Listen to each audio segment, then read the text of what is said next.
Ele jurou nunca mais amar ninguém. Até que ela entrou em seu escritório com um segredo que mudou tudo. Eu carreguei aquela carta por 3 anos. Sabia o nome dele, sabia o endereço, sabia exatamente o que fazer. O que eu não sabia era que o destino ia me colocar do outro lado da mesa dele todos os dias. E que eu ia me apaixonar pela pessoa que eu mais precisava decepcionar. Antes de começar, deixe um comentário nos dizendo de onde você está nos assistindo. Para nós significa muito. São Paulo, março. O escritório Melo & Associados ocupa o 14º e o 15º andares de um edifício de vidro no Itaim Bibi, e quem entra pela primeira vez naquela recepção aprende 3 coisas em menos de 30 segundos. Que o espaço foi projetado para intimidar, que as pessoas que trabalham ali sabem disso, e que o sócio principal tem gosto para silêncio e intolerância para desperdício de tempo. Isadora Campos soube as 3 coisas simultaneamente. Ela tinha 23 anos, uma bolsa de couro marrom que seu pai tinha dado quando ela passou na OAB, e o melhor currículo da turma de Direito da USP daquele ano. O que descobriria nas próximas semanas era exatamente o tipo de qualificação que neste escritório não impressionava ninguém, porque todos tinham currículo excelente, e a seleção funcionava por algo diferente do que os currículos mediam. Ela havia chegado no direito por um caminho que os colegas achavam interessante quando ela contava. Havia começado medicina por 2 anos antes de entender que o que a interessava não era o diagnóstico em si, mas o que vinha antes e depois dele. O entendimento, a comunicação, o modo como informações sobre uma vida se transformam numa narrativa coerente com consequências reais. Transferiu no 3º semestre, recuperou o tempo que havia perdido, e terminou com as melhores notas da turma, a recomendação irrestrita de 3 professores que normalmente não recomendavam ninguém irrestritamente, e um peso na bolsa que havia carregado desde os 20 anos e que os professores não sabiam e as notas não mediam. O processo seletivo do Melo & Associados havia durado 4 etapas e 3 meses. Ela havia passado sem conhecer os nomes dos sócios. Apenas que era o melhor escritório de direito societário da cidade. Que entrar nele era, no mundo do direito de São Paulo, o equivalente de vencer uma competição, em que todos os participantes são excepcionais. Soube o nome do sócio principal no primeiro dia, soube o que esse nome significava no segundo. A recepcionista se chamava Beatriz, 40 e tantos anos, cabelo preso, expressão de quem já viu muitos associados chegarem com aquela bolsa e aquele nervosismo específico e sabia exatamente como essa história costumava terminar. Isadora Campos, disse Isadora. Sei quem você é, disse Beatriz não com frieza, mas com a eficiência de quem não tem tempo para o protocolo de apresentações. Espera ali. Mônica vai buscar você em 10 minutos. Isadora esperou. Olhou para o lobby. O mármore bege. Os vasos com plantas que custavam o que ela ganharia em 3 meses. A vista para a cidade que a essa hora da manhã estava coberta por uma camada de neblina leve, que o sol de março ia desfazendo devagar. Em cima de uma mesa lateral, um arranjo de flores brancas. Ao lado do arranjo, nada, sem revistas, sem qualquer coisa que sugerisse que as pessoas que passavam por ali eram esperadas sentar e relaxar. Ninguém se sentava e relaxava neste escritório. Mônica chegou em 8 minutos. Não 10. O que Isadora registrou como dado sobre a cultura do lugar. Quando dizem 10, fazem em 8. Mônica tinha a energia específica dos coordenadores de RH, que já treinaram a eficiência, até ela virar instinto. Apresentou o escritório em 22 minutos exatos. Mostrou a sala dos associados. Explicou o sistema de protocolos. Mencionou os sócios em ordem hierárquica. O último nome da lista era o primeiro nome na placa do corredor. Dr. Jonas Melo, disse Mônica com um tom específico. O tom de quem enuncia algo que precisa ser enunciado, mas não requer comentário adicional porque o comentário está implícito na entonação. Sócio fundador, você vai trabalhar diretamente com o Dr. Melo nos casos de maior complexidade. Isadora ouviu o nome e sentiu alguma coisa mudar na temperatura do ar, o que era metafórico, mas que naquele momento teve uma qualidade física muito concreta. Jonas Melo. Ela conhecia esse nome. Conhecia esse nome há 3 anos, 6 meses e 14 dias. Havia parado de contar em algum ponto do segundo ano, mas o número estava guardado em alguma camada da memória que não tinha acesso voluntário, mas que se ativava quando necessário. Jonas Melo era o nome que estava escrito na frente do envelope que ficava na segunda prateleira da estante do apartamento da Vila Madalena, atrás do Código Civil anotado e do Manual de Processo Civil que havia usado no 3º ano e que ainda estava ali porque havia aprendido que nunca se sabe quando se vai precisar de Manual de Processo Civil. Mônica continuou apresentando o escritório. Isadora continuou ouvindo. Mas havia uma parte do cérebro, a parte que havia aprendido a funcionar em 2 planos simultâneos durante 3 anos, que estava processando a informação nova com a velocidade e a precisão de alguém que havia estudado direito. Implicações, consequências, o que muda e o que permanece. O que mudava, tudo. O que permanecia, a responsabilidade de entregar o envelope. Jonas Melo era o nome que estava no envelope que ela carregava na bolsa. Não naquela bolsa específica. O envelope estava em casa dentro do livro de Direito Constitucional que ficava na segunda prateleira da estante, atrás dos outros livros, numa posição que não era escondida, mas que exigia intenção para alcançar. Mas o peso daquele envelope era o mesmo peso que ela carregava há 3 anos em qualquer bolsa que usasse, em qualquer quarto em que dormisse, em qualquer conversa em que o silêncio durava tempo suficiente para que o pensamento voltasse para onde sempre voltava. Isadora? Mônica a olhava. Tudo bem? Sim, disse Isadora. Desculpe, continuando. Mônica continuou. Isadora continuou a ouvir. Mas uma parte do cérebro, a parte que tinha aprendido a funcionar em paralelo durante os 3 anos em que carregava um segredo que não sabia como entregar, estava processando uma informação nova e estruturalmente importante, que o destino, ou o acaso, ou a ironia específica das coisas que acontecem sem pedir permissão, tinha colocado Isadora Campos no mesmo edifício que Jonas Melo, todos os dias. A partir de hoje, Isadora tinha 20 anos quando conheceu Clara Melo. Clara tinha 32 e era advogada de família, e numa tarde de terça-feira em setembro de 3 anos atrás, havia chegado ao pronto-socorro do Hospital das Clínicas com uma dor abdominal que o médico de plantão, o chefe de residência, não Isadora, ela era só estagiária, havia classificado inicialmente como apendicite, e que nos exames posteriores revelou ser algo diferente. Mais sério. O tipo de diagnóstico que muda o ar da sala quando o médico o lê pela primeira vez. Isadora não estava presente quando o diagnóstico foi dado.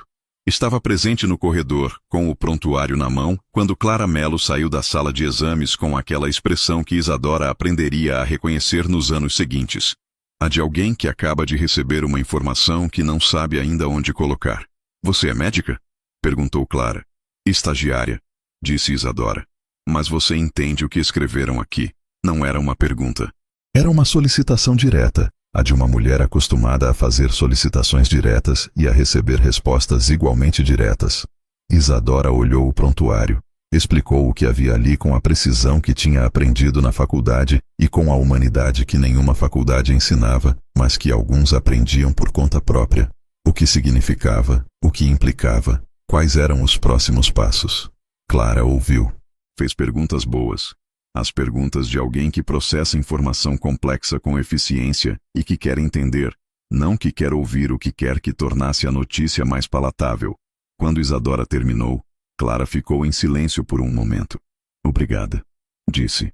Você foi a primeira pessoa hoje que me disse a verdade sem me tratar como se eu fosse partir em pedaços ao ouvi-la.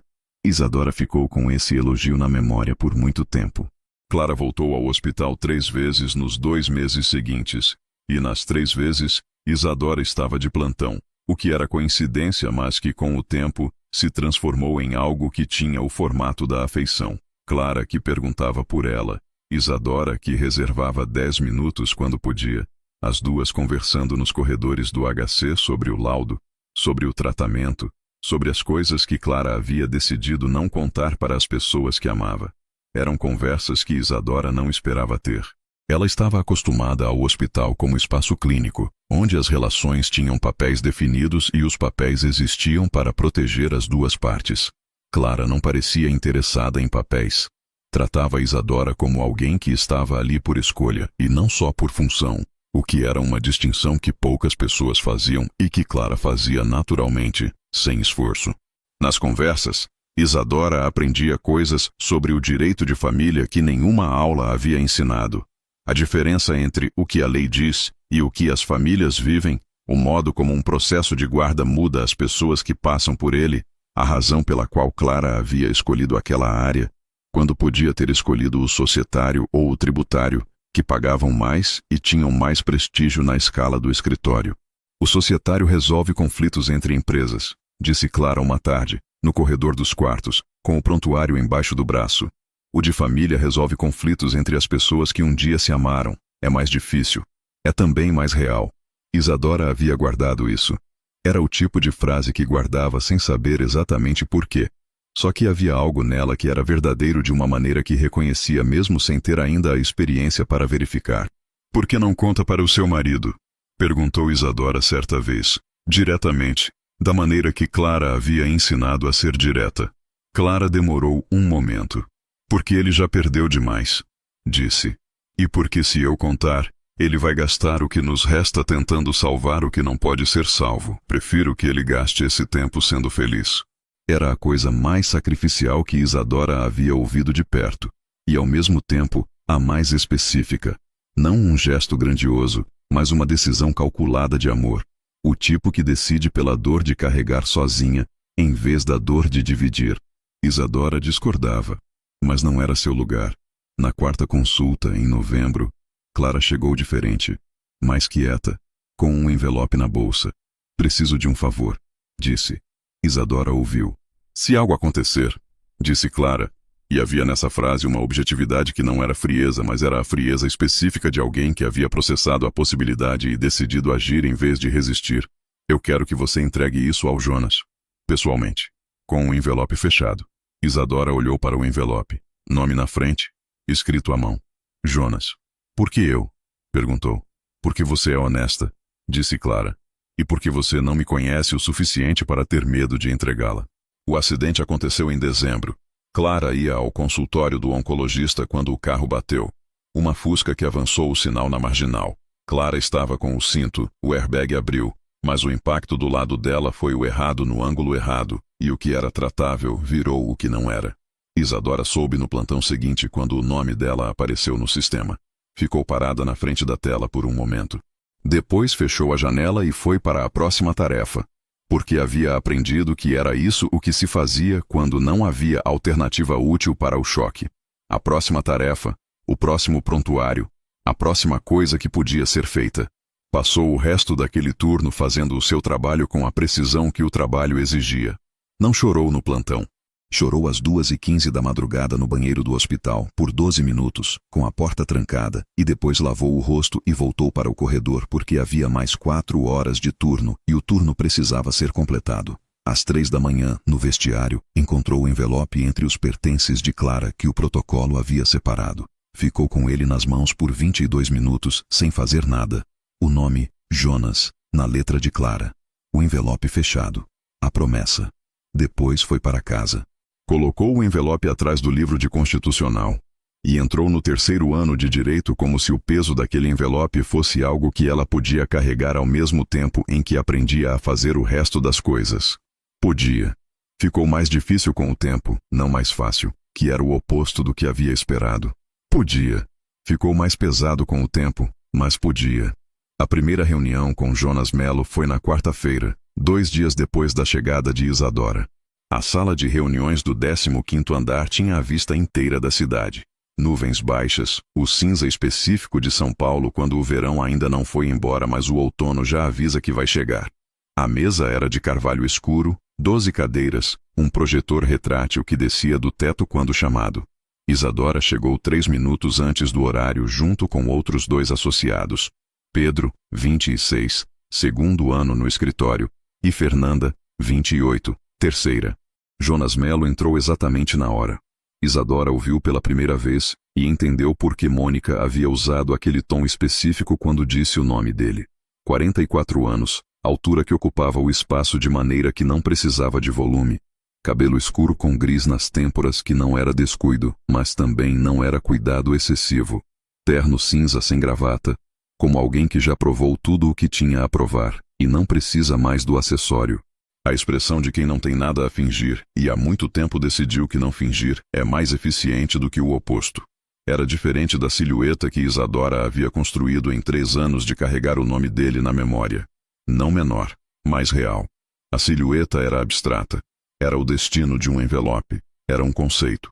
A pessoa que entrou na sala de reuniões era alguém que ocupava o espaço com a especificidade das pessoas reais, que têm hábitos e maneiras e uma história que não cabe numa ideia. Olhou para os 3 associados com a velocidade de quem faz avaliações rápidas e precisas. A varredura tinha a eficiência de alguém que aprendeu a ler gente cedo e que confia no primeiro diagnóstico, sem por isso deixar de revisar. Quando chegou em Isadora, parou meio segundo apenas. Depois continuou. Bom dia, disse sem aquecimento. O caso Bertolucci precisa de análise completa dos contratos de 2019 a 2023. 6 contratos. Cláusulas de não concorrência. 2 deles com adendos. Prazo: sexta-feira ao meio-dia. Sentou, abriu a pasta, começou. Isadora abriu o caderno e escreveu. Mas uma parte dela, a parte que havia passado 3 anos carregando o peso de um envelope, estava registrando outra coisa, que Jonas Melo tinha os olhos de alguém que dorme mal, não por trabalho, mas por algo que o trabalho não resolve. Que quando alguém fazia uma pergunta, ele ouvia com atenção completa antes de responder, o tipo de atenção que é rara e que quem tem raramente anota em si mesmo. Que havia uma fotografia na pasta que ele fechou depressa antes de sentar. Ela viu pela metade, o suficiente para reconhecer o cabelo castanho claro da mulher. Clara. Isadora olhou para o caderno. Escreveu. Contratos Bertolucci 2019-2023. Nos primeiros 15 dias, Isadora trabalhou. Trabalhou com a intensidade que havia desenvolvido nos 3 anos de direito e que seus professores identificavam como disciplina, mas que ela sabia ser outra coisa. O tipo de foco que cresce quando se precisa ocupar o cérebro para não deixar espaço para o que o cérebro preferia pensar. Os contratos do caso Bertolucci tinham inconsistências que Pedro havia catalogado, mas não interpretado. Isadora as interpretou, redigiu um parecer de 42 páginas e entregou na quinta-feira à noite, 18 horas antes do prazo. Ficou no escritório até às 11 da noite de quinta. A sala dos associados a essa hora tinha a qualidade específica dos espaços de trabalho depois do expediente. As mesas dos outros vazias, as telas apagadas, o barulho distribuído da cidade vindo de fora, mas amortecido pelo vidro duplo. Isadora trabalhou com o café frio e os documentos espalhados e a sensação dupla de quem está fazendo bem o que foi contratado para fazer e que, ao mesmo tempo, está usando o trabalho como escudo contra uma conversa que ainda não teve coragem de ter. Na manhã de sexta, encontrou um bilhete na sua mesa. Parecer lido. Pertinente. JM. 2 adjetivos. Nenhum elogio desnecessário. A letra era precisa, sem ornamento. A letra de alguém que escreve à mão como escreve tudo, de maneira direta, sem o que não é necessário. Era, soube de alguma forma, o equivalente Jonas Melo de uma ovação de pé. Pedro olhou para o bilhete com a expressão de quem viu algo que esperava levar 6 meses para conquistar. 2 adjetivos no primeiro mês, disse, com mais admiração do que ressentimento. Não faço ideia de como você fez isso. Isadora fez porque sabia direito. Mas também fazia porque precisava ter algo que preenchesse o espaço entre o momento em que chegava e o momento em que saía. E o caso Bertolucci tinha complexidade suficiente para preencher esse espaço sem deixar brechas. Ela não havia procurado Jonas para entregar o envelope. Havia pensado nisso todos os dias. Havia aberto a gaveta da mesa no primeiro dia de trabalho, olhado para o lugar onde normalmente ficaria o envelope se ela o tivesse trazido, e ficado ali por 30 segundos antes de fechar a gaveta e abrir o processo. O problema não era a entrega. O problema era o depois. O problema era que depois de entregar, o que havia entre ela e Jonas Melo deixaria de ser simplesmente uma relação profissional e passaria a ser algo que ela não sabia nomear e que ele definitivamente não havia pedido. E havia outro problema, menor mas crescente, que Jonas Melo não era o que ela havia imaginado. Em 3 anos de carregar o segredo, ela havia construído uma imagem. Não negativa, não distorcida, apenas abstrata, a silhueta de um homem que existia no envelope de Clara como um destinatário. Um nome, um endereço, uma responsabilidade que ela devia cumprir. A pessoa real era mais complicada do que a silhueta. Se você chegou até aqui, Se inscreva no canal e ative o sininho para não perder o final dessa história. Postamos histórias novas toda semana. O caso que mudou as coisas foi o Haverford, uma empresa de tecnologia com sede em São Paulo, 2 sócios, uma disputa de participação societária que havia começado como desentendimento e havia crescido até o nível em que os 2 sócios não se dirigiam mais à palavra e toda a comunicação passava pelos advogados. Jonas liderava pelo lado do sócio majoritário. Isadora foi designada para a pesquisa de precedentes. Foi durante o Haverford que ela viu Jonas trabalhar de verdade, não numa reunião, não numa instrução rápida, mas na sala de análise às 8h30 da noite, quando os outros já haviam ido embora, e ele estava com 3 processos abertos na mesa e a postura de alguém que não sente o cansaço porque está completamente dentro do problema. A sala de análise do 15º andar tinha uma mesa menor do que a de reuniões, uma janela que dava para o lado do Itaim, onde a rua era mais tranquila, e a qualidade particular de um espaço que havia sido desenhado não para impressionar, mas para funcionar. Havia marcas de caneta nos blocos de rascunho. Havia post-its em cores diferentes com sistemas de categorização que Isadora foi aprendendo a ler nas semanas seguintes. Havia numa das prateleiras uma edição antiga do Código Civil com tantas marcações à margem que o texto original era apenas 1/3 do que havia na página. Isadora chegou com a pesquisa de precedentes impressa. Aqui, disse colocando na mesa. Ele não levantou os olhos dos documentos, mas o movimento que fez, pegar a pesquisa, colocá-la no ângulo específico em que lia documentos novos, com a mão direita livre para anotar, mostrava que havia registrado a chegada dela com a atenção periférica de quem consegue acompanhar várias coisas ao mesmo tempo sem perder o fio de nenhuma. Senta. Ela sentou. Explica o precedente do STJ de 2018. Ela explicou. Ele ouviu. Fez uma pergunta que ia direto ao núcleo do argumento. A pergunta que mostrava que havia processado tudo o que ela havia dito e identificado a parte mais vulnerável. Isadora respondeu. Ele considerou. Você está certa sobre a interpretação, disse. Mas o problema é que o juiz desta vara tem histórico de leitura restritiva. O que funciona no STJ não funciona aqui da mesma maneira. Então precisamos de um argumento subsidiário. Ele a olhou. Era a primeira vez que ele a olhava de fato. Não a varredura rápida da primeira reunião, mas o olhar de quem está considerando uma pessoa como interlocutora real. Qual seria o seu argumento subsidiário? Disse. Ela pensou por 8 segundos. Contou porque era o tempo real que levou. A cláusula de não diluição do contrato original. Se interpretada à luz da boa-fé objetiva, ela implica que o sócio minoritário tinha a expectativa legítima de manutenção da participação. O juiz pode rejeitar o precedente do STJ, mas dificilmente rejeita boa-fé objetiva.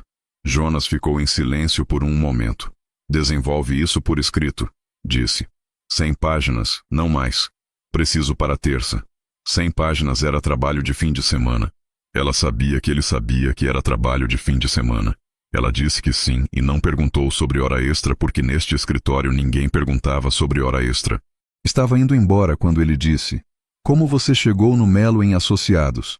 A pergunta veio sem preparação, o tom diferente da instrução anterior. Isadora se virou. Processo seletivo. Disse. Eu sei que foi processo seletivo. Pergunto o que te trouxe para cá. Era uma pergunta com mais dentro do que as palavras continham. Isadora reconheceu isso porque havia 3 anos aprendera a reconhecer perguntas com mais dentro do que as palavras continham. Queria aprender com o melhor escritório de societário da cidade. Disse que era verdade. Não a verdade inteira, mas verdade. Ele assentiu. Voltou para os documentos. Terça, repetiu. O evento do escritório foi em abril. Comemoração dos 20 anos do Melo em Associados. Coquetel no próprio 15º andar. Os móveis da sala de reuniões empurrados para o lado, garçons com bandejas de champanhe. Os sócios e associados e alguns clientes selecionados numa reunião que tinha o formato de celebração, mas a textura de uma reunião de negócios com bebida. Isadora foi porque não se recusava a eventos do escritório. Ficou perto da janela com a taça e a vista, que naquela hora da noite era a versão mais bonita de São Paulo. As luzes do Itaim e da Faria Lima formando aquela teia específica que de cima parecia mais organizada do que era de dentro. Viu Jonas de longe, Ele era o tipo de pessoa que ocupa um espaço sem fazer esforço para isso. Estava em conversa com um cliente, a expressão controlada mais presente, a atenção que ela já conhecia. Mas havia algo diferente nele nessa noite. Algo que ela levou um tempo para identificar e que identificou quando viu o ângulo exato do perfil dele contra a luz. Que estava cansado de uma maneira que não era trabalho. Era a exaustão de alguém que vai a festas por compromisso e que em algum ponto da noite vai perceber que está cercado de pessoas e está completamente sozinho. Ela havia visto esse estado em pessoas que perderam alguém. Era um dos resíduos menos visíveis da perda. Não o choro, não a melancolia óbvia, mas esse estado específico de presença sem ancoragem, de estar em lugares e cumprir funções sem que o fundo emocional acompanhe o que o corpo está fazendo. Em 3 anos, havia pensado muitas vezes em Jonas Mello de maneira abstrata, como nome, como destinatário, como alguém que existia no outro lado do envelope. Nunca havia pensado nele como alguém que sentia a exaustão das festas que precisava comparecer, que tomava café que deixava esfriar, que tinha uma maneira específica de ler documentos novos. A pessoa real era mais difícil de carregar do que o conceito. Ela conhecia essa exaustão. Foi buscar outra taça e quando voltou havia parado perto da mesa onde ficavam os arranjos. Flores brancas, como na recepção. E havia percebido que ao lado dos arranjos havia uma fotografia numa moldura discreta que não havia visto antes. Jonas Mello, mais jovem, 10 anos talvez, num jantar qualquer. Ao lado dele, uma mulher. Cabelo castanho claro. Sorriso que era ao mesmo tempo confortável e específico. O sorriso de alguém que sorri para a câmera, mas está sorrindo de verdade, porque a pessoa ao lado é a pessoa que ela quer estar. Clara. Isadora ficou parada. Havia visto aquele rosto tantas vezes na memória, que ver numa fotografia teve o efeito estranho e desorientador das coisas que existem em 2 planos simultâneos. O plano da memória e o plano do real, que raramente se sobrepõem tão diretamente. Você a conhecia? A voz veio da sua esquerda. Jonas estava a 2 metros, a taça na mão, olhando para ela com aquela atenção que ela havia aprendido a reconhecer como a atenção real dele. Não a avaliação profissional, mas o interesse de alguém que notou algo e quer entender. Isadora precisou de um segundo para construir a expressão correta, para decidir o que era verdadeiro e o que era defensável. Para entender que esta pergunta específica, neste momento específico, era o momento em que podia dizer sim ou não, e que cada resposta tinha consequências completamente diferentes. Não, disse. Só notei a foto. Jonas olhou para a fotografia. Clara, disse com o tom de quem pronuncia um nome que tem peso próprio. Minha esposa. Faz 3 anos. Sinto muito, disse Isadora. Era a coisa mais verdadeira que havia dito naquela noite. Jonas assentiu com a cabeça. O movimento de quem recebe condolências há tempo suficiente para ter desenvolvido uma resposta automática que não é fria, mas é economicamente necessária. A festa está boa, disse ele, mudando de assunto com a naturalidade de quem decide quando um tópico termina. Está, disse ela. E ficaram ali por mais um momento antes de ele ir embora. E Isadora ficou olhando para o champanhe e para a fotografia de Clara e sentindo o peso do envelope em casa, na segunda prateleira, atrás dos livros. Um peso que não era físico, mas que naquela noite tinha uma qualidade física que era difícil de ignorar. Na saída do coquetel, no elevador, sozinha, havia tomado uma decisão, que entregaria o envelope. Não sabia quando, não sabia como. Mas a fotografia de Clara sorrindo para uma câmera 10 anos atrás, e o Jonas que havia dito, faz 3 anos, com a economia específica de quem diz a coisa mais difícil de dizer, e não tem energia para mais, haviam tornado impossível continuar com o peso exatamente onde estava. Havia carregado por 3 anos porque não sabia como entregar. Havia trabalhado ao lado dele por 7 meses porque não havia encontrado o momento. O momento estava chegando. Isadora não sabia que forma teria, mas sabia que estava chegando. A semana seguinte foi diferente. Não dramaticamente. Jonas Mello não era o tipo de homem que deixava as coisas pessoais interferir no profissional de maneira visível. Mas Isadora havia aprendido a ler as diferenças pequenas, e havia uma diferença pequena na forma como ele a incluía nas discussões do Haverford, não mais só como pesquisadora, como interlocutora. como alguém cujas análises ele considerava antes de responder. Era uma distinção que os outros associados notavam. Você está no mapa dele, disse Pedro numa tarde de quinta. Isso é bom. É também quando as coisas ficam complicadas. Complicadas como? Pedro bebeu o café. Ele é exigente de um jeito específico. Quando você entra no mapa dele, a régua sobe. Não é ruim. É o que você quer se quer aprender. Mas é intenso. Isadora sabia o que era intenso. Intenso era o que havia na sala de análise às 9 da noite quando os dois estavam com os processos do Haverford espalhados e Jonas dizia: isso não está funcionando. Não como crítica, mas como diagnóstico. E os dois passavam os próximos 40 minutos reconstruindo o argumento do zero, com aquela eficiência particular que surge quando duas pessoas pensam em frequências compatíveis. Intenso era a maneira como ele a olhava quando ela dizia algo que ele não havia considerado. Não surpreso, exatamente, mas com algo que era reconhecimento. A expressão de alguém que encontra o que estava procurando num lugar que não esperava encontrar. Havia uma sessão específica, numa quarta de abril, que Isadora depois pensaria como o momento em que havia entendido com clareza o que inteligência prática significava na prática. Não como conceito, mas como experiência. Eram 11 da noite. A sala de reuniões tinha o ar levemente quente de um espaço fechado por muitas horas, e Jonas havia colocado os documentos na mesa com o gesto específico de quem está prestes a começar do zero. Disse: o argumento está invertido. Não é a boa-fé objetiva que protege o contrato. É o contrato que evidencia a boa-fé objetiva. E enquanto dizia, Isadora viu o argumento mudar de forma na própria frente como uma figura de perspectiva que de repente se encaixava no ângulo certo. E entendeu de onde vinha a reputação. Tinham ficado até meia-noite construindo o argumento novo. Na saída, no elevador, os dois em silêncio com o cansaço específico e satisfatório das noites em que o trabalho termina melhor do que começou, Jonas havia dito: bom trabalho. Sem adjetivos adicionais.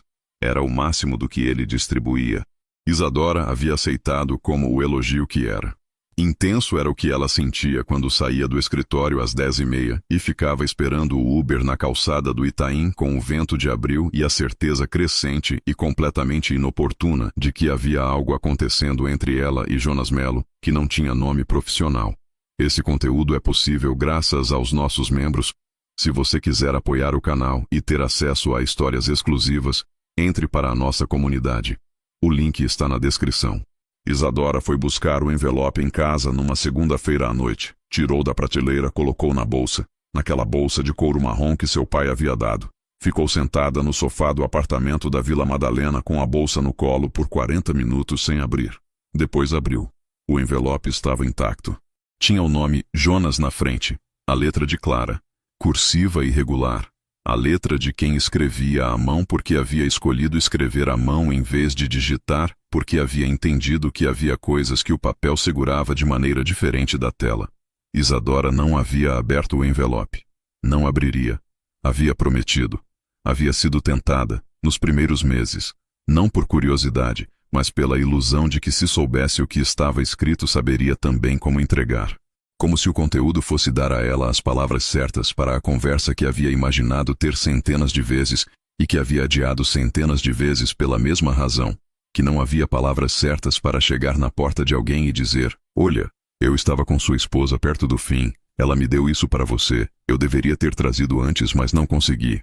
Nos 3 anos, havia construído uma mitologia ao redor do envelope que ela sabia que era mitologia, mas que cumpria uma função.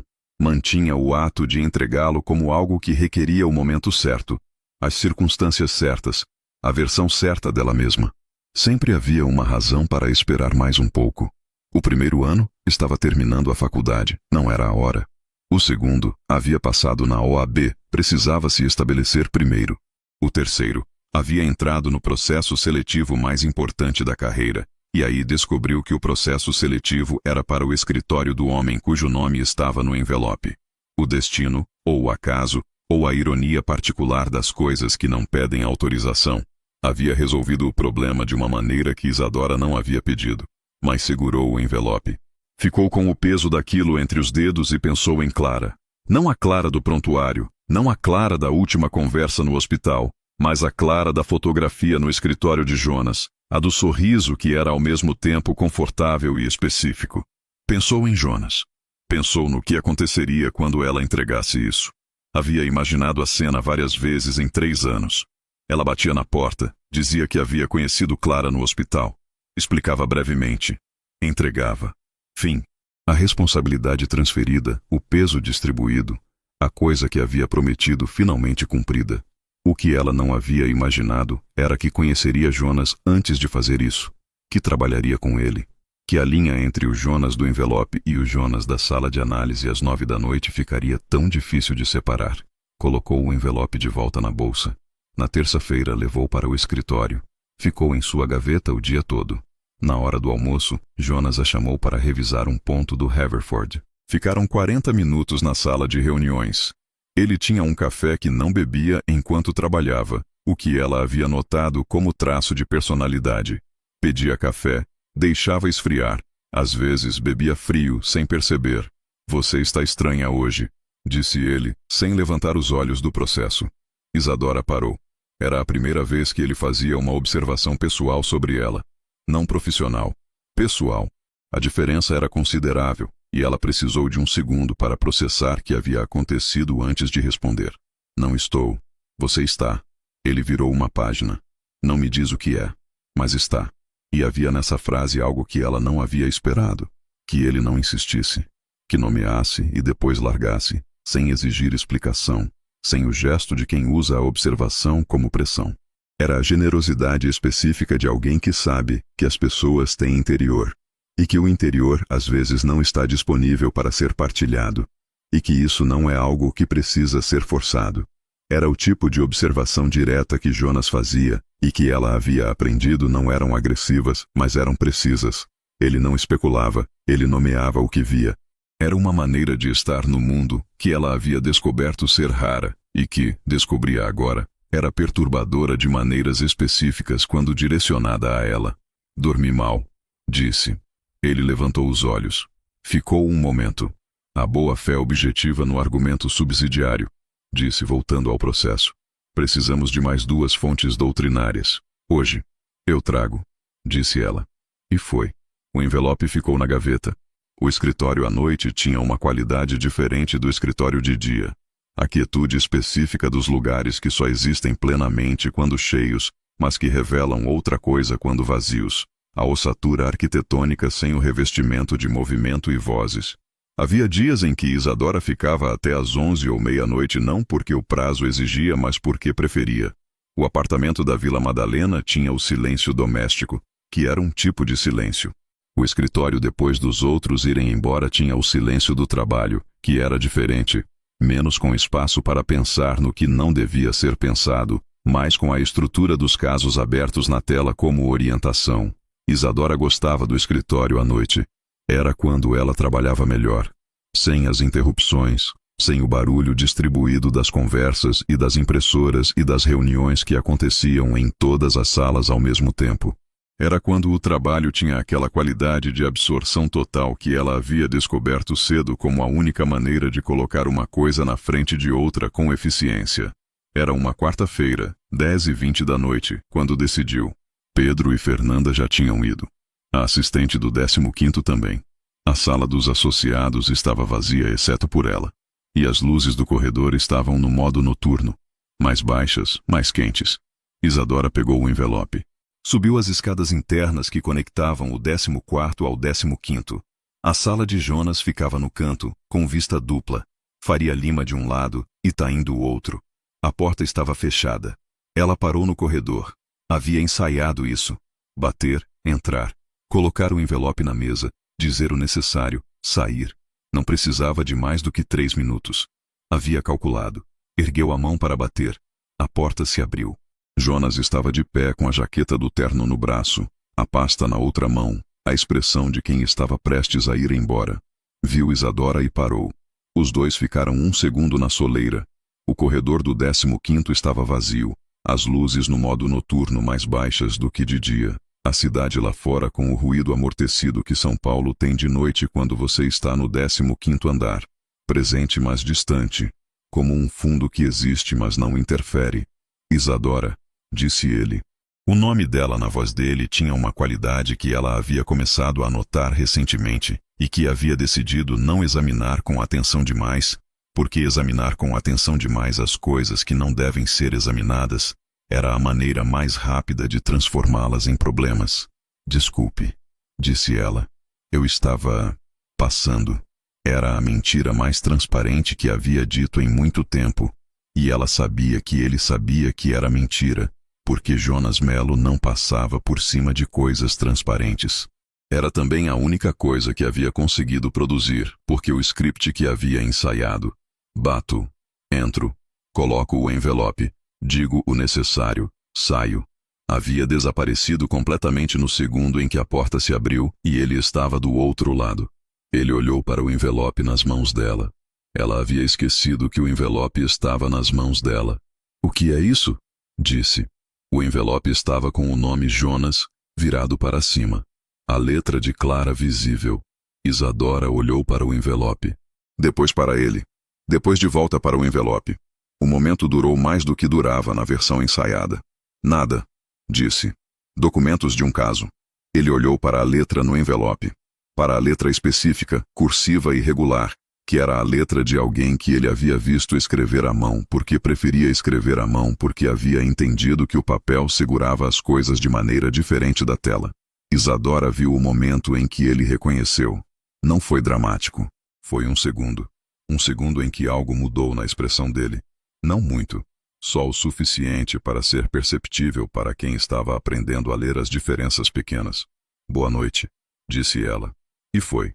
Nos 3 dias seguintes, Jonas não mencionou o envelope. Isadora não mencionou o envelope. O caso Haverford entrou na fase de audiências, e os dois estiveram juntos durante 8 horas numa quinta-feira no fórum, sentados lado a lado na sala de espera, trabalhando nos documentos finais, comendo salgado da lanchonete do térreo porque não havia tempo para almoço de verdade. Foi durante esse dia que Jonas contou sobre Clara pela primeira vez. Não diretamente, não como decisão, mas da maneira que as coisas contadas chegam quando o contexto cria o espaço para elas. O fórum tinha aquela qualidade específica das instituições que existem há muito tempo, sem nunca ter sido reformadas para parecer modernas. Os corredores largos, as portas pesadas, o barulho distribuído de vozes e passos que era ao mesmo tempo o barulho do trabalho sendo feito e do tempo passando devagar. Jonas movia-se naquele espaço com a familiaridade de alguém que havia estado lá centenas de vezes e que sabia onde ficavam os bebedouros e qual elevador era mais rápido e a qual cartório convinha chegar 10 minutos antes.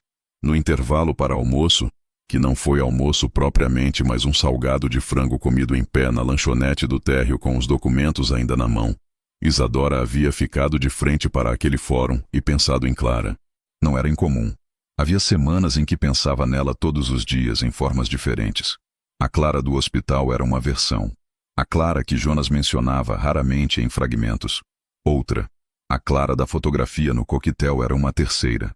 Havia uma Clara que existia no envelope, que Isadora não havia lido e nunca leria, mas cuja presença conhecia. Eram muitas Claras para uma pessoa que não havia conhecido direito.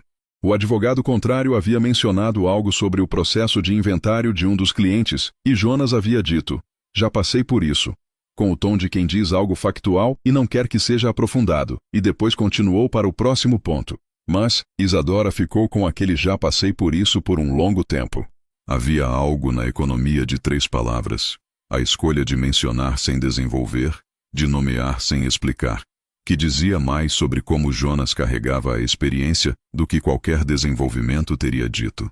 Era a diferença entre contar e reconhecer. Ele não havia contado. Havia apenas reconhecido, em voz alta, que havia passado por aquilo. O reconhecimento era suficiente para ele. Para ela, era o primeiro sinal de que havia algo real por baixo da superfície controlada do 15º andar.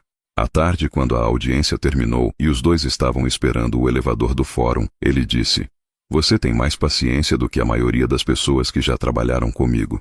Era o tipo de observação que Jonas fazia de maneira direta e que não era elogio exatamente, mas era algo mais honesto do que um elogio. A diferença entre "você é boa no que faz" e "eu notei algo em você que é raro." E Jonas fazia a segunda versão de maneira natural, sem ornamento. Aprendi a ter paciência, disse Isadora. Com o direito? Com algumas coisas. Havia uma pausa. Na fila para o elevador havia mais 2 advogados que não eram do escritório, com pasta e expressão de longa tarde. Jonas os ignorou com a eficiência de quem sabe que a privacidade de uma conversa não depende de isolamento, mas de escolher o que se diz. Ele a olhou. Com algumas coisas. Repetiu, não como eco, mas como registro, a maneira que ele tinha de confirmar que havia ouvido algo com mais dentro do que as palavras continham, que havia notado, que havia guardado. O elevador chegou. Os 2 entraram. O percurso até o térreo durou 42 segundos e nenhum dos 2 disse mais nada. Mas havia no silêncio do elevador algo que não era simplesmente silêncio. Se essa história está chegando até você, considere deixar um super thanks. Cada apoio nos permite continuar criando. Muito obrigado. Foi na semana seguinte que Jonas soube. Não da maneira que Isadora havia imaginado. Não a cena ensaiada com o envelope entregue e os 3 minutos calculados. Da maneira que as verdades chegam quando não foram entregues na hora certa. Pela lateral. Pelo acidente. Pela coisa pequena que revela a maior. Ela havia deixado o celular na sala de reuniões depois de uma reunião de 3 horas sobre o Haverford. Voltou para buscar. Jonas estava na sala, de pé, o celular dela na mão.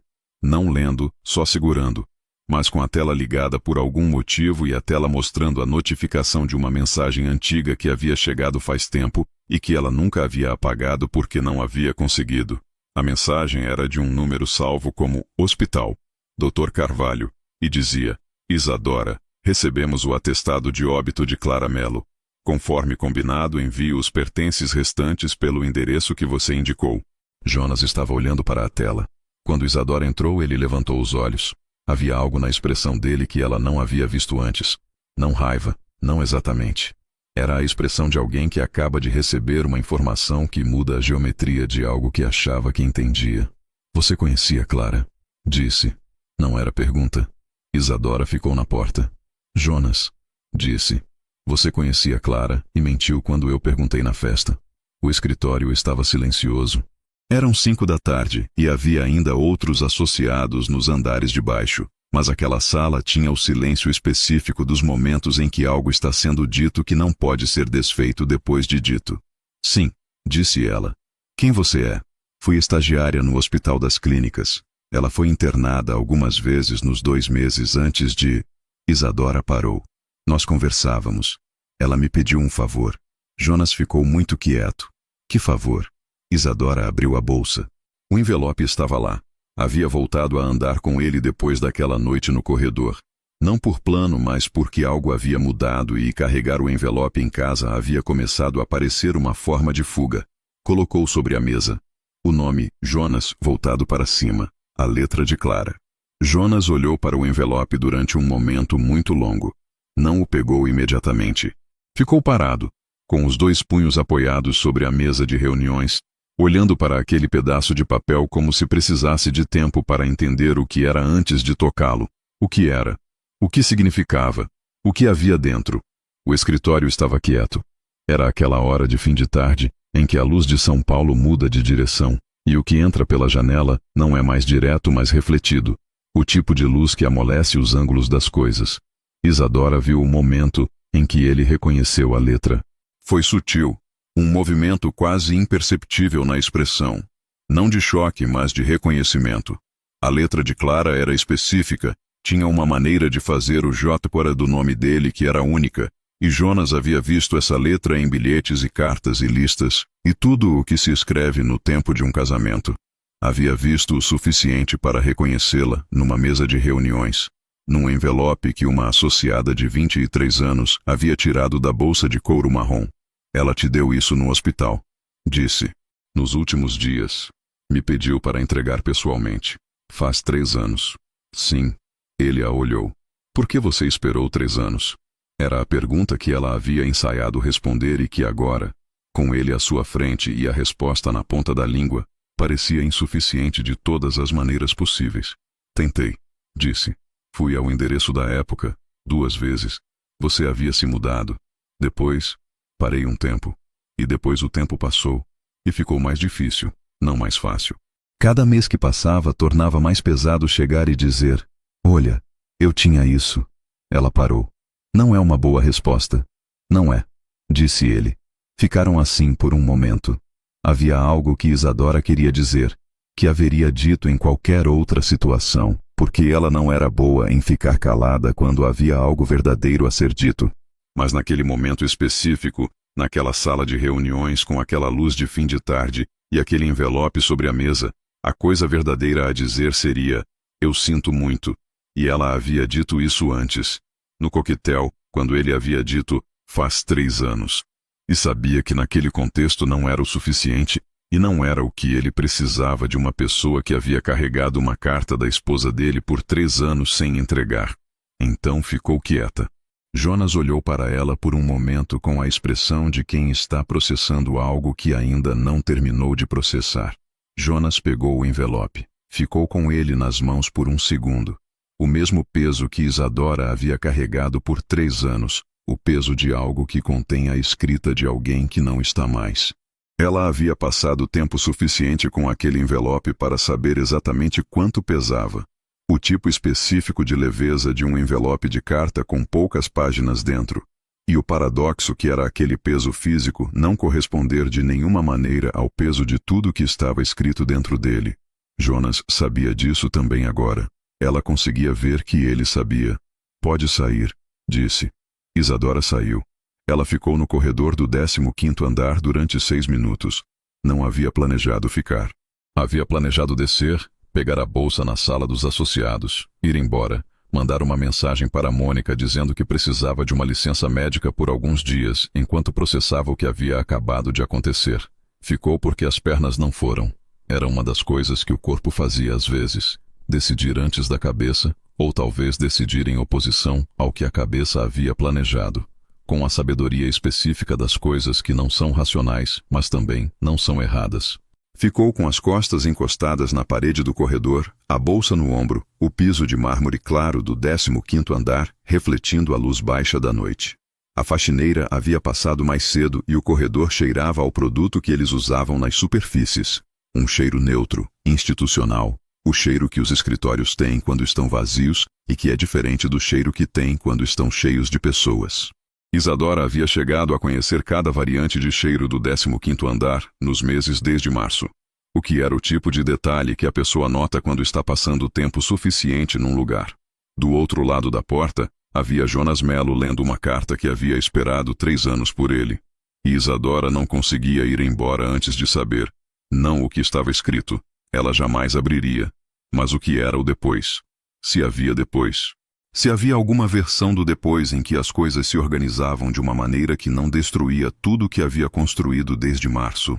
Pensou em Clara, não na Clara do hospital, que era a que havia guardado na memória por mais tempo. A Clara dos tubos e dos papéis e da voz que era mais calma do que alguém numa cama de UTI tem direito de ser. Mas na Clara que havia descrito Jonas no envelope. A Clara que havia decidido, com a frieza específica de quem não tem tempo para outra coisa que não a verdade. O que valia ser dito e o que valia ser deixado. Clara havia deixado a felicidade dele, com uma precisão que Isadora só havia entendido completamente nos meses dentro do escritório, enquanto aprendia a reconhecer as camadas do Jonas Melo que não estavam no processo seletivo e que não estavam no nome escrito na fachada. Havia calculado certo nisso pelo menos. "Porque você é honesta", Clara havia dito. "E porque você não me conhece o suficiente para ter medo de entregar." Isadora ficou olhando para a porta fechada e pensou que Clara havia calculado errado em pelo menos a segunda parte. Depois de 6 minutos, ouviu algo vindo da sala de reuniões que não era a voz de Jonas. Era o silêncio específico de uma sala onde alguém está lendo algo que não esperava e que está mudando, enquanto lê, alguma coisa que estava estabelecida. Isadora ficou com a testa encostada na parede fria do corredor e pensou em Clara dizendo: "Porque você é honesta e porque você não me conhece o suficiente para ter medo de entregar." Clara havia calculado errado em pelo menos uma das duas coisas. Ela não foi trabalhar na quinta-feira. Mandou mensagem para Mônica dizendo que estava com febre, que era desculpa, mas era a desculpa que cabia. A única alternativa honesta teria sido: entreguei a carta e agora preciso de um dia para entender o que aconteceu depois disso. E essa alternativa não cabia num campo de texto de mensagem corporativa. Ficou no apartamento da Vila Madalena com o celular desligado e presença. A gata que havia adotado no segundo ano de direito e que tinha o talento específico de dormir em cima de qualquer coisa que a dona estava tentando usar. Ficou no sofá durante boa parte da manhã e pensou no que acontecia agora. Presença não entendia o problema e demonstrava isso de maneira consistente. Subia no colo, descia, voltava, e a cada vez que descia, levava junto a esperança de que a situação tinha solução simples. Isadora havia aprendido a apreciar isso. A maneira que os gatos tinham de ignorar o peso das situações humanas e tratar o presente como o único tempo disponível. Havia algo funcionalmente útil nessa ignorância. Havia duas possibilidades. Primeira, Jonas processava a carta, decidia que Isadora havia agido de má fé ao não dizer que a conhecia, e pedia para Mônica transferi-la para outro sócio, ou simplesmente não a incluía mais nos casos. Era a possibilidade mais provável. Também era a possibilidade que colocava em risco os 7 meses de trabalho no Mello em Associados e o Haverford, que estava próximo de ser fechado, e uma série de outras coisas que não eram apenas profissionais, mas que ela ainda não havia nomeado completamente. Segunda, Jonas processava a carta, e havia algo depois disso que ela não conseguia imaginar porque não havia um roteiro para essa situação. Isadora preferia ter roteiro. O direito a havia ensinado que casos complexos ficam manejáveis quando você tem estrutura. Aqui não havia estrutura. Pegou o envelope que tinha guardado na gaveta, o envelope vazio, o que sobrara depois de entregar a carta, e ficou com ele na mão por um tempo. O papel ainda cheirava levemente ao perfume que havia estado ao lado dele por 3 anos, na prateleira do livro de direito constitucional. Ou talvez cheirasse só ao papel, e o resto fosse memória. Era difícil saber, às vezes, onde terminava o objeto e começava o que carregávamos dentro dele. Na sexta de manhã o celular voltou a ligar. Havia uma mensagem de Jonas. Não era e-mail. Era mensagem de texto, pelo número pessoal que estava nos contatos do escritório, mas que ele nunca havia usado para associados. Preciso conversar. Hoje, se possível. Pode ser fora do escritório. Isadora ficou olhando para a mensagem por um tempo. Depois escreveu. Tudo bem. Onde? Ele respondeu com um endereço. Um café na rua Oscar Freire, 12h. Jonas já estava lá quando ela chegou. Sentado perto da janela, sem a pasta, sem os documentos. As mãos sobre a mesa, o café à frente. Parecia diferente fora do contexto do escritório, não menor, mas mais presente de uma forma diferente, sem o revestimento institucional que o espaço do Mello em Associados sempre acrescentava. Isadora sentou, pediu água. Jonas ficou olhando para a mesa por um momento antes de falar. Eu li, disse, 2 vezes. Isadora esperou. Jonas tinha as mãos sobre a mesa, abertas, não crispadas. A postura de alguém que processou algo difícil e chegou do outro lado não ileso, mas de pé. Havia algo diferente na maneira que ele ocupava aquela cadeira naquele café em comparação com a maneira que ocupava qualquer cadeira em qualquer contexto do escritório. Sem a mesa de carvalho escuro, sem os processos, sem o enquadramento institucional que dava ao Jonas do Mello em Associados uma armadura que provavelmente não havia sido planejada como armadura, mas havia se tornado isso com o tempo. Ela sabia. Desde novembro soube que não ia, e não me disse. Eu fiquei 3 anos achando que foi um acidente que aconteceu sem aviso, sem preparação, sem... Ele parou.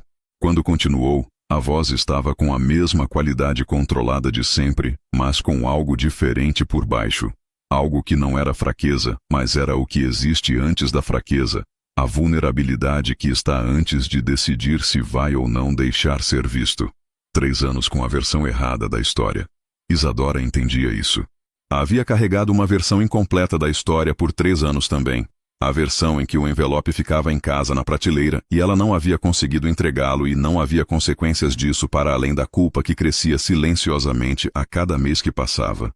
Ela não queria que você... Eu sei o que ela não queria. Não era brusco. Era preciso. Ela explica na carta. Eu entendo o que ela pensou que estava fazendo. Uma pausa. Não significa que estou bem com isso ainda. Isadora assentiu. Você tem raiva de mim, disse. Jonas ficou quieto por um momento. Tenho raiva da situação, disse. Você podia ter chegado antes. Mas também entendo que não era simples. Ele levantou os olhos. O que não entendo é por que você aceitou trabalhar aqui sem me dizer. Não sabia que era você, disse. Quando me candidatei, sabia o nome do escritório, não o nome dos sócios. Quando soube, no primeiro dia, já era tarde para simplesmente ir embora. Por que tarde? Porque eu havia passado no processo seletivo mais difícil da minha turma e eu precisava do emprego. Ela disse com uma honestidade que era a única moeda que fazia sentido naquele momento. E por que chegar no primeiro dia e dizer: olha, eu conheci sua esposa.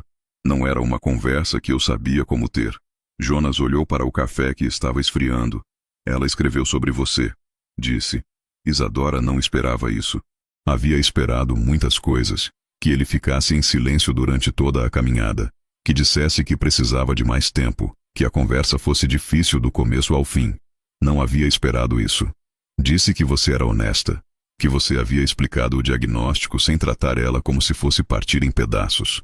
Que havia sido o único dia daqueles 2 meses em que ela havia saído do hospital se sentindo como uma pessoa inteira e não como um paciente.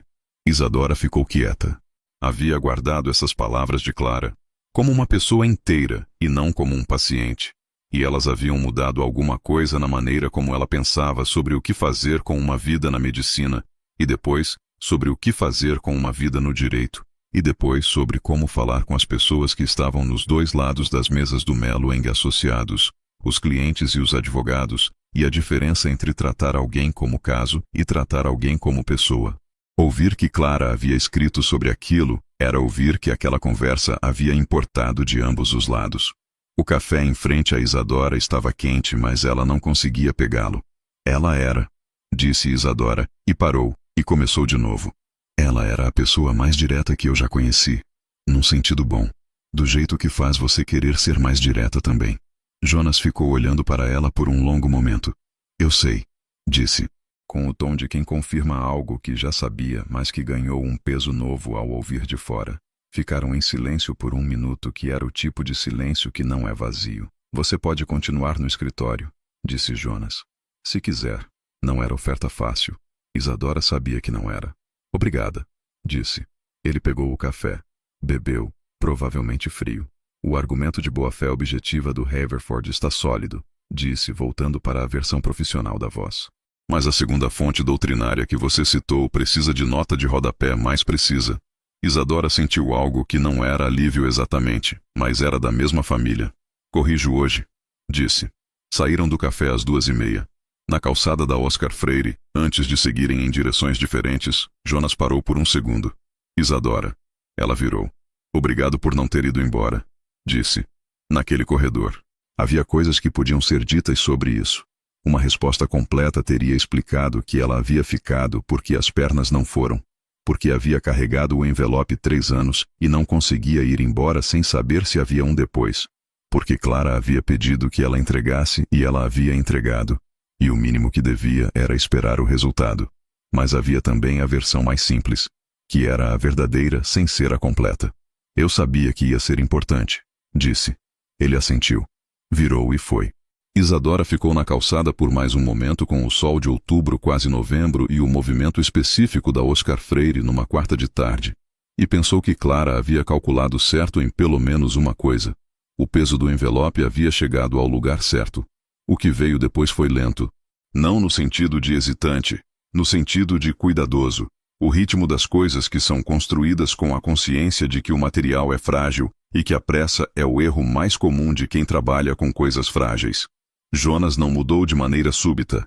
Não havia súbito nele. Havia o gradual, o consistente, a transformação que acontece quando uma pessoa que havia construído muros decide, não de uma vez, mas de muitas vezes pequenas, abrir exceções. Pedro havia notado antes de Isadora nomear. Você está no mapa dele, disse numa manhã de novembro, enquanto os dois esperavam o elevador do 14º, com a franqueza específica de quem não está sendo indiscreto, mas simplesmente descritivo. O que significa isso? Significa que Jonas Melo tem exatamente as pessoas que ele precisa no radar, e que o resto é mobília de escritório.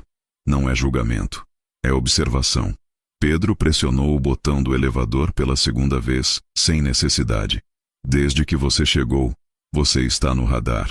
Isadora havia pensado nisso depois. Havia concluído que Pedro provavelmente estava certo e que era impossível saber com certeza o que isso implicava para além do profissional, e que provavelmente não era prudente tentar descobrir antes do Haverford estar fechado, o que naquele ponto ainda estava em andamento. Era o tipo de abertura que não tem anúncio. Acontecia em gestos pequenos.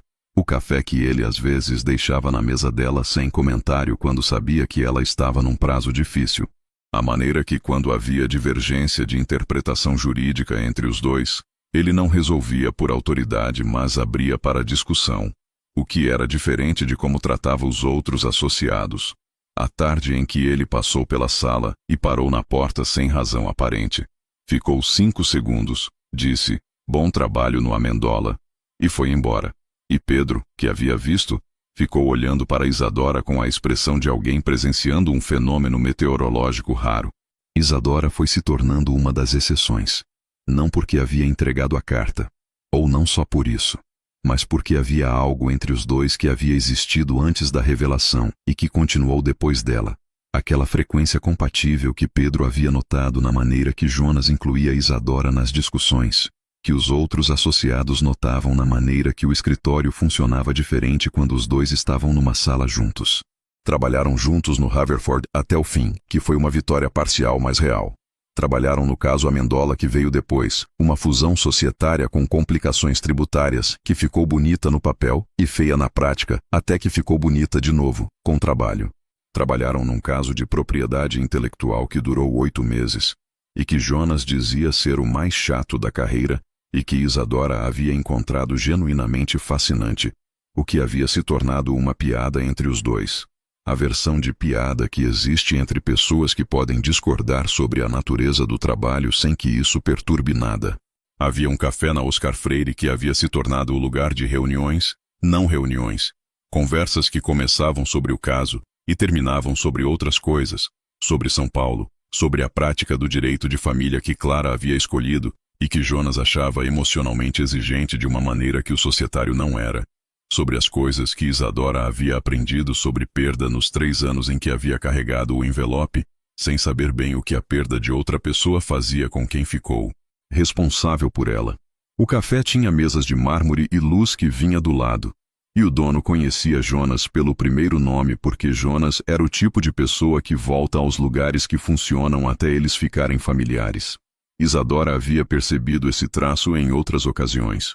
O restaurante que pedia de novo porque estava bom, a papelaria do bairro que ainda usava para comprar os blocos de rascunho quando podia comprar online. Havia nessa consistência algo sobre como ele encarava o mundo, com atenção às coisas pequenas que funcionavam, sem a inquietação de quem sempre procura o novo. Era um traço que contrastava com a reputação que ele tinha no escritório, de exigente, de implacável com o que não prestava. Os dois eram verdadeiros e compatíveis, ela havia descoberto. Implacável com o que era ruim e consistente com o que era bom eram faces do mesmo padrão. Atenção ao que de fato importa.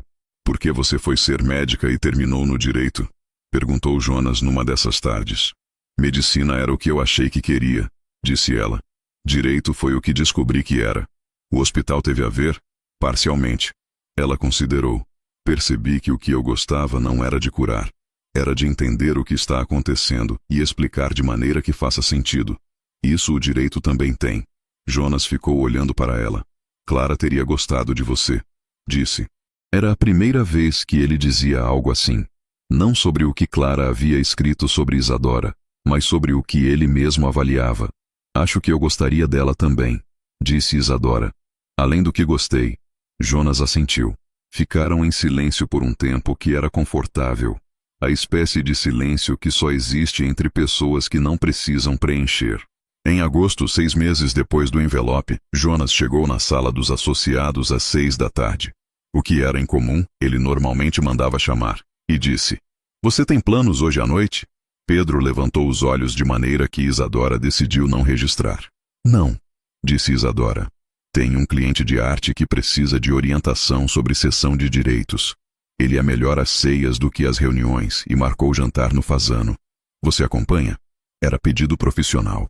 com subtext que os dois reconheciam, mas que ainda não havia sido nomeado. Claro, disse ela. O fazano tinha aquela luz específica que faz as conversas durarem mais do que as pessoas planejam.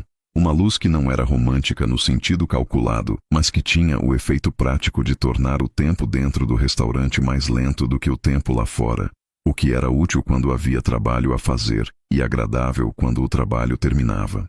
O cliente era um colecionador de 62 anos que havia comprado uma série de obras cujos direitos de reprodução eram mais complicados do que o negociante havia explicado. Uma situação que era relativamente comum naquele mercado, onde os intermediários muitas vezes simplificavam o que não era simples para fechar a venda, e que exigia explicação cuidadosa para não transformar a notícia de complicação em notícia de crise. Jonas e Isadora passaram a primeira hora explicando a situação com a precisão que o caso requeria, e o colecionador ouviu com mais calma do que a maioria dos clientes nessa situação. O que Jonas depois disse a Isadora era sempre bom sinal. Quem ouve com calma quando a notícia é ruim, geralmente tem perspectiva. Quem entra em pânico geralmente complica o que podia ser resolvido. Depois o cliente foi embora satisfeito com o plano e com o prometido prazo de 30 dias, e eles ficaram. Não havia decisão explícita de ficar. Foi da mesma maneira que as coisas entre os dois aconteciam, pelo gradual, pelo natural, pelo próximo passo que era o próximo passo. Jonas pediu outra taça. Isadora também. O garçom retirou os pratos de cliente e deixou os deles. Pediram vinho. Conversaram de outras coisas. Jonas contou sobre o escritório nos primeiros anos, antes dos 20 que comemoraram em abril, quando eram 3 advogados numa sala emprestada em Pinheiros e o primeiro cliente grande havia chegado por indicação da irmã de um amigo de faculdade, e havia sido o suficiente para que o escritório ficasse de pé o primeiro ano. Isadora ouviu com aquela atenção que havia aprendido a ter com as histórias que Jonas contava. Não muitas, mas quando contava, eram específicas, tinham detalhes que mostravam que havia pensado nelas, que as guardava de alguma maneira. E o segundo ano? Perguntou. O segundo ano foi melhor que o primeiro. O terceiro foi o que consolidou. Ele girou levemente o copo. No direito, a reputação é o único ativo que importa de verdade. Tudo o resto é consequência. Você pensou nisso quando foi viúvo? A reputação do escritório? A pergunta saiu mais direta do que Isadora havia planejado. Mas havia algo no fazano naquela hora. A luz baixa, o cansaço bom de um caso fechado, o vinho que estava bom, que tornava o direto mais natural do que o indireto. Jonas não pareceu incomodado. Pensei no oposto, disse, que o escritório precisava de mim independente de qualquer coisa que eu estivesse sentindo, que havia pessoas que dependiam do que funcionasse. Uma pausa. Retroativamente acho que foi isso que me manteve funcional nos primeiros meses. Não era saúde, era estrutura. Estrutura funciona, disse Isadora. Funciona até o ponto em que você percebe que está vivendo dentro da estrutura e não dentro de uma vida. Ele a olhou. Você passou por isso quando mudou de medicina para direito. Não era pergunta, era a observação de alguém que havia pensado nisso. Passei, disse ela, mas por motivos diferentes. Quais? Ela contou. Não tudo. Havia partes da história da medicina e da carta que ainda pertenciam ao espaço entre os dois com cuidado, e não ao fazano num jantar de quarta, mas o suficiente. A sensação de que a medicina curava os corpos, e que ela havia descoberto que queria também entender as estruturas que organizavam as relações entre as pessoas, que o direito era isso de uma maneira que a medicina não era. A sensação de começar de novo aos 22 em vez de terminar, que havia parecido uma derrota e que havia se revelado outra coisa. Jonas ouviu do mesmo jeito que ouvia os argumentos jurídicos mais complicados, com a atenção completa de quem está construindo uma compreensão e não apenas registrando palavras. Você fala pouco sobre você, disse ela quando terminou. Falo quando tem motivo, disse ele. Hoje tem? Ele a olhou com a expressão que ela havia aprendido a reconhecer como a expressão antes da resposta honesta.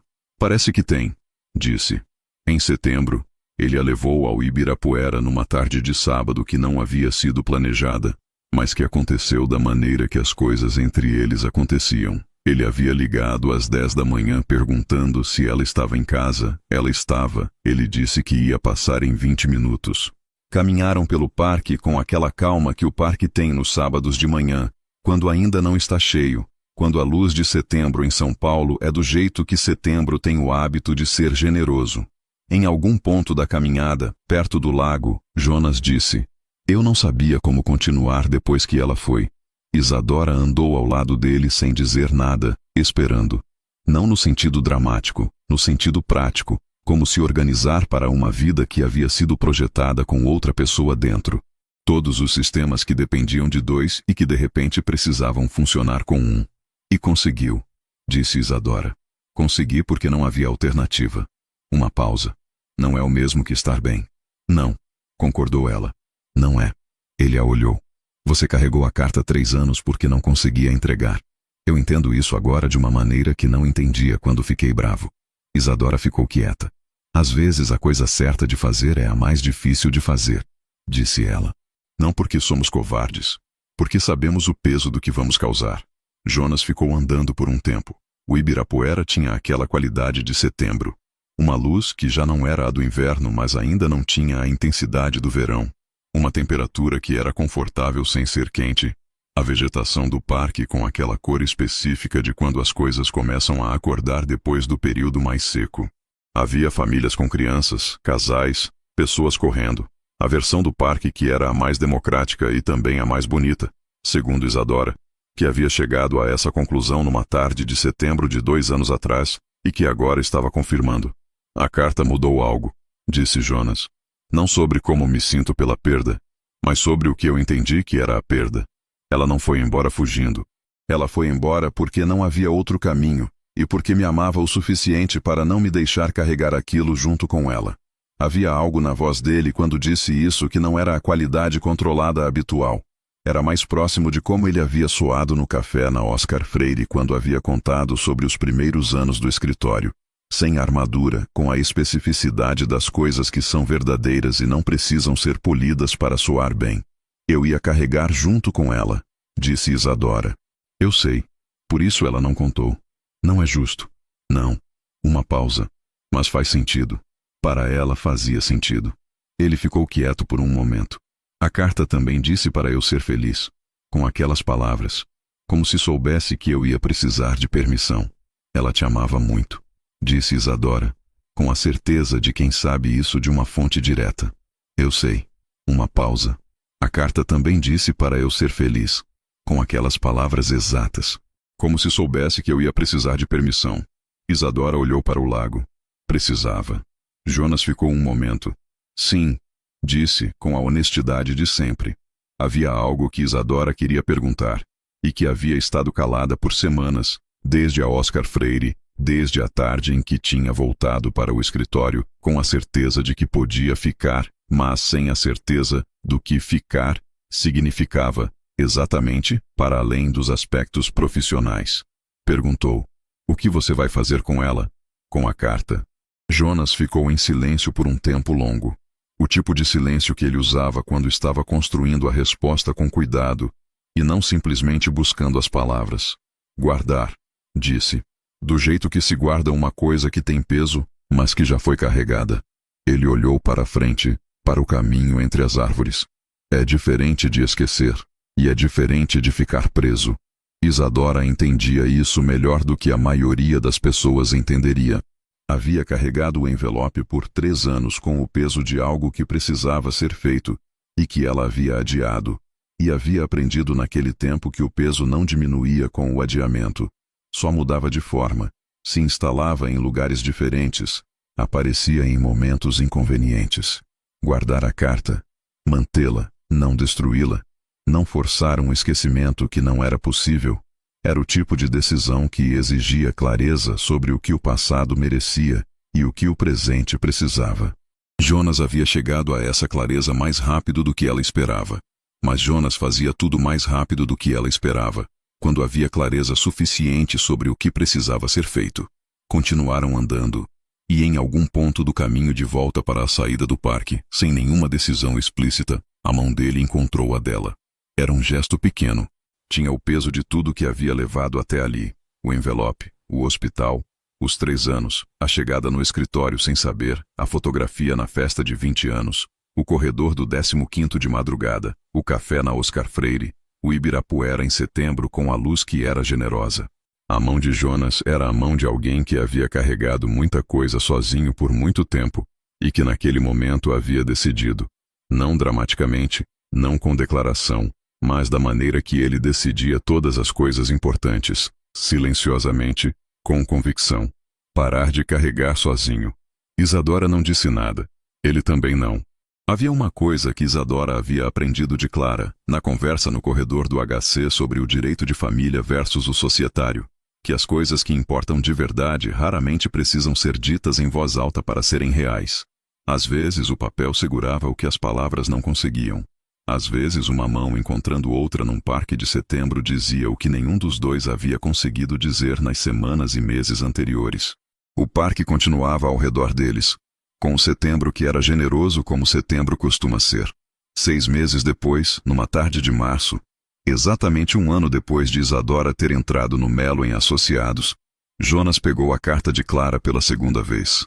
Estava na gaveta da mesa de trabalho do apartamento em Higienópolis que ele havia se mudado 2 anos depois que Clara foi. Não porque não conseguia ficar, mas porque havia chegado a hora de começar de um lugar que era só seu. A carta ficara na gaveta desde a tarde em que a leu no escritório, não escondida, não exposta, guardada da maneira que se guardam as coisas que têm peso, mas não precisam ser carregadas o tempo todo. Leu. Era a mesma letra de sempre, a mesma maneira de fazer o J do nome dele, as mesmas palavras que na primeira vez o haviam partido ao meio, e que na segunda vez tinham uma qualidade diferente, não menos pesadas, mas mais inteiras. Como se o luto, que não termina nunca completamente, houvesse chegado a um ponto em que podia coexistir com outras coisas sem as apagar. Havia uma linha perto do fim que na primeira vez havia lido depressa demais para reter e que na segunda vez ficou. Clara havia escrito: "Você vai entender, com o tempo, que eu sabia o que estava fazendo. Não porque era fácil, era o mais difícil, mas porque te amava o suficiente para não te amarrar ao que não podia ser mudado. Vai em frente. É isso que peço." Dobrou com cuidado, colocou de volta. Do lado de fora São Paulo tinha chuva fina de março, a mesma do dia em que Isadora havia chegado pela primeira vez ao Melo em Associados com a bolsa de couro marrom e o melhor currículo da turma, e o envelope que havia carregado por 3 anos. Ela estava na cozinha fazendo café com aquela competência específica dela para qualquer coisa que exigisse precisão, incluindo café. Havia descoberto que o apartamento de Jonas tinha uma máquina que era mais complicada do que parecia, e havia aprendido a usá-la com mais satisfação do que era tecnicamente necessário para fazer café. Jonas ficou olhando para a gaveta fechada por um momento. A carta era de Clara, mas a vida do outro lado da carta era dele. Depois foi para a cozinha. Ela levantou os olhos quando ele entrou. Havia algo no jeito que ela levantava os olhos, com aquela atenção que havia visto pela primeira vez numa sala de reuniões e que havia aprendido, no último ano, a reconhecer como a atenção específica que era para ele, não para o sócio fundador do Melo em Associados. Para ele. Não disse nada. Já havia aprendido que com ele os momentos importantes raramente precisavam de palavras para serem completos. Que o silêncio entre eles tinha uma qualidade que poucas coisas têm. Era confortável e era suficiente. Ele também não disse nada. Só ficou ao lado dela com a chuva lá fora e o café que estava passando e a certeza, que não precisava ser dita porque era real o suficiente sem isso, de que Clara havia calculado certo em pelo menos uma coisa, que a permissão para ser feliz era tudo o que precisava. Isso, e a pessoa certa ao lado, que havia chegado com um envelope, uma bolsa de couro marrom, e 3 anos de um peso que ela havia carregado até o lugar onde podia ser posto para baixo. De março a março. 1 ano inteiro. Às vezes é o tempo que leva. Você chegou até o fim. Escreve nos comentários o que sentiu com essa história. Sua mensagem faz a gente continuar criando.